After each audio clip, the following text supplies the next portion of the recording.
ថាខ្លួនប្រឡោះក៏បានឡោះដល់យើងសម្រាប់គ្រប់ជ័យហើយនឹងលោកតាធិការនេះលំចំពោះទៅណាដើម្បីនឹងឡោមកឲ្យយកមកទៅពេញសេរីហើយទៅប្រសើរជាទៅដល់មកជ័យហើយគួរសាក់បានបាត់ហើយទៅពីរនៅរកមកនៅទៅទឹកនឹងជួយណាគួរណាអមដឹកមួយអូយងាញ់ណាអត់មកហូបលី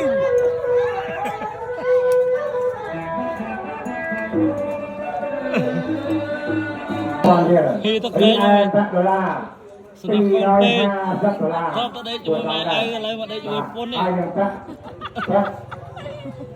អូស្ត្រាលីហ្នឹងបាទអូស្ត្រាលីបាន100ចឹងមែនចឹងមែន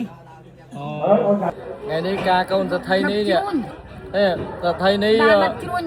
ដឹងសថៃនេះកម្ពស់ប្រហែលអត់1.70 ម៉ែត្រយ៉ាចេញគ្រាប់បាយមកហ្នឹង1.70 ម៉ែត្រcm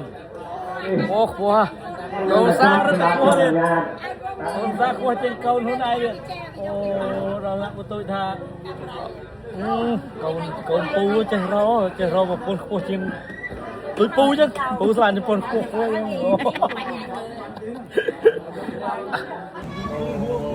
សុខដុមមកកូនសារពុកបែកមេកូនបើ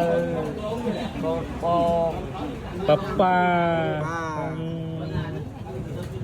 សុខដុមមើលស្កែនមើលកូនបើមើលបងធ្វើអីម្ដែងអូមឡើងទូរស័ព្ទអូដាក់ញ៉ាំអីទេមាត់ញ៉ាំអីទេមាត់ញ៉ាំអីទេមាត់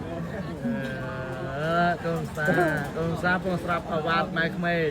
កូនសាអីទៅចេះនេះកូនសាគេស្រាប់ហើយគេមើលមុខប្តីចឹងមែនអត់បង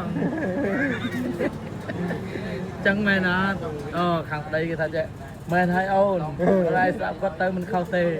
បងធំឡើងក៏ជាមួយនឹងគាត់ដែរដូច្នេះមានស្នេហ៍ត្រូវតែតាមបងបើតាមបងមិនសុំតែងំតាមដៃបងដែរឥឡូវដៃបងបើទឹកពៅមួយសិនហើយក៏និយាយទៅជាមួយកូនសាទេកូនសាថាចឹងមែនទេម៉ែបើទឹកពៅឆ្ងាញ់អត់ខ្ញុំអត់ដឹងសនេះម៉ែខ្វៃថាកូនអត់ដឹងទេណានេះចាំមកអោនេះចាំវាអស់លុយច្រើនណាតែសំខាន់កូនបានភេទយាល្អតែកូនបានភេទយាល្អហើយម៉ែឪសុបាយចិត្តណា